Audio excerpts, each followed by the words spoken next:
संथाली भाषा, ओल चिकी लिपि और संस्कृति के संरक्षक श्री चरण हेम्ब्रम, पद्मश्री 2026।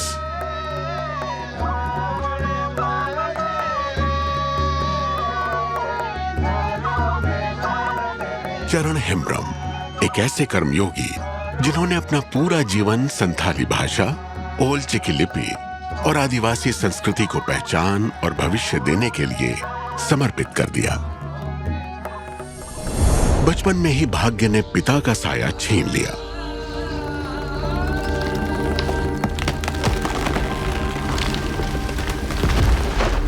पर मां की छाया ने उनके बचपन को कभी मुरझाने नहीं दिया। इस पौधे को वृक्ष बनने के लिए एक माली की जरूरत थी, एक गुरु की आवश्यकता थी, जो उन्हें मिली अपने मामा के गांव में। ओल चिकी लिपि की यह शिक्षा पूरे संथाली समाज की आवाज बनने वाली थी। वक्त बीता, 10वीं की पढ़ाई पूरी की, ITI का कोर्स किया, एक साधारण सी नौकरी की तलाश थी। लेकिन जीवन ने एक असाधारण मोड़ ले लिया। ट्रेन के एक सफर में सारे सर्टिफिकेट खो गए।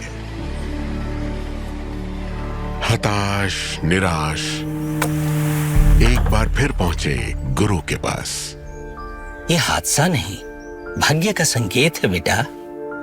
संथाली रास्ता नहीं, मंजिल है।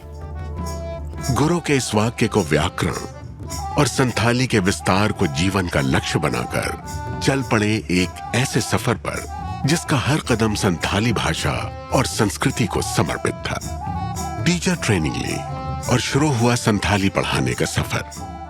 गांव में, स्कूलों में, आसरा में और कभी पेड़ों के नीचे। मुश्किलें थी, पर वे रुके नहीं। एक के बाद एक सैकड़ों आसरा केंद्र बने। हजारों बच्चों को मिली संथाली की शिक्षा और संथाली को मिला एक नया जीवन। अपने इन्हीं प्रयत्नों के बल पर वे संथाली सचिव के रूप में नियुक्त हुए, जहां उन्होंने संस्थानों को जोड़ा और आसराओं को मान्यता भी दिलाई।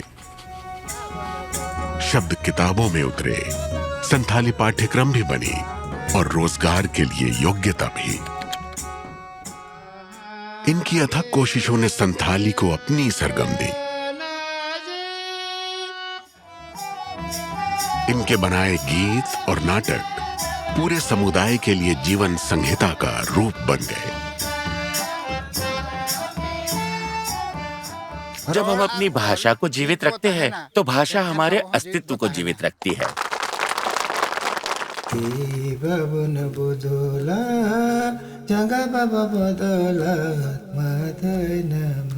श्री चरण हेम्ब्रम के गीतों में जीवित पंडित रघुनाथ मुर्मू के ये शाश्वत विचार आज भी संथाली समाज को जीवन का मार्ग दिखा रहे हैं।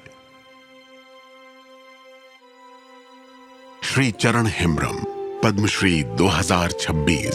कोटि कोटि नमस्कार।